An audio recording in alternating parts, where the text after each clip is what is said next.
living in this world with more and more disconnect. For me, right now, it feels the real beauty and the most powerful aspect of Thai massage is that it is a practice of really deep and profound and meaningful connection. And it is a practice. Two people come together onto the mat and enter into this meditation in movement. We as therapists, practitioners, body workers, whatever you want to call yourself, it's not our job to fix anyone. It's literally not our responsibility nor our place. The body has to do the healing. It's designed to heal. But what we can do is maybe support someone in their own individual process of that. And in Thai massage, there are so many things that contribute to that. We work with the nervous system, great deal. It's a very grounding practice.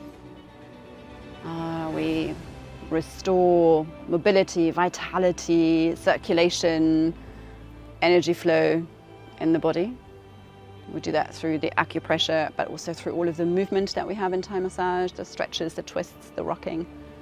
We might help release some tension and some of those habitual holding patterns, which are also most of the time emotional patterns. And we also try to create and hold a safe space.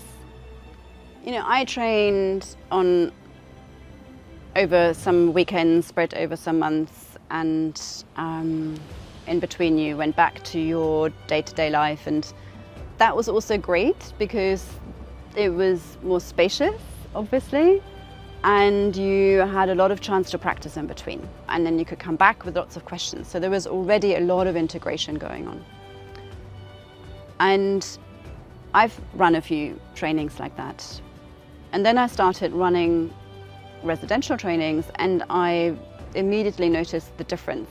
So important to come out of the day-to-day responsibilities, the running around, the noise, the traffic, the everything else, to go deeper. We start the day early with a practice, yoga, qigong, movement, meditation, breath work.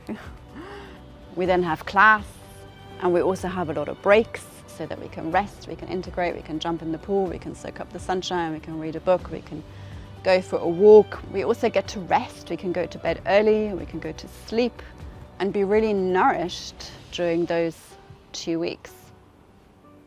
And it makes a huge difference for everyone, me included. I'm the much better teacher when I'm running these trainings in this format, because I'm also away from the day-to-day madness that I normally have to deal with, and I can fully show up. I am way more present, I'm with the group, and we get to know each other much better, of course.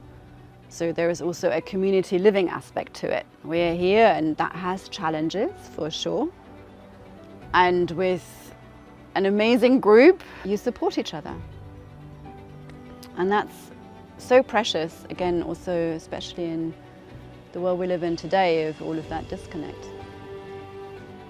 And then it really begins, because training with me, you need to do quite a lot of case studies first before you are then qualified.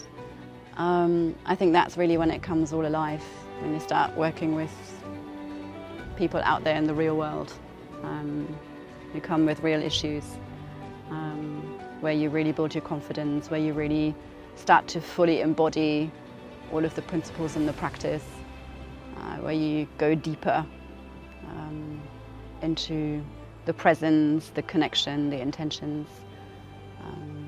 And through that time of the case studies, which might take some people 3 weeks, others 5 months, that's all good. But I want to be there. I want to offer my mentorship for what it's worth, because usually people have a whole bunch of questions during that time that come up, that didn't come up during the training. Yeah, and then my intention is for you to then actually feel that you have the skills but also the confidence that you're actually equipped to go out there and do this work, and that you don't feel like you get sort of pushed over an edge and into the cold water and get overwhelmed before you've even started, because then what's the point? So yeah, I think probably in the space it's one of the slightly longer trainings, but that was important to me.